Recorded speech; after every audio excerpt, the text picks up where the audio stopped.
তোমাদের প্রাণে কি একবারও ইহা জাগে, যেই দেশের কোটি কোটি নরনারী কতকাল ধরিয়া ঘৃণিত পশুর মতো চরম দারিদ্র ও চরম দুর্দশা ভোগ করিতেছে? সে চিন্তা কি তোমাদের অস্থির করিয়া তোলে, আহার নিদ্রা ত্যাগ করায়? দেশের এই দুর্গতি মোচনের জন্য তোমরা কেহ কি নাম ধাম, ধন জন, পুত্র পরিবার, এমনকি নিজের দেহের প্রতিও মমতা ত্যাগ করিতে পারো?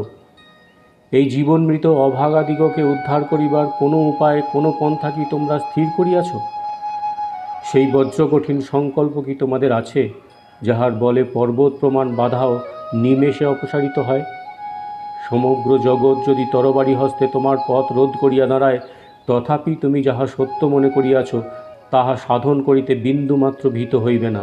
মনের এই বল ও প্রাণের সেই প্রেম যদি থাকে, তবে তোমাদের যে কেহ অতিশয় অলৌকিক ঘটনা ঘটাইতে পারিবে।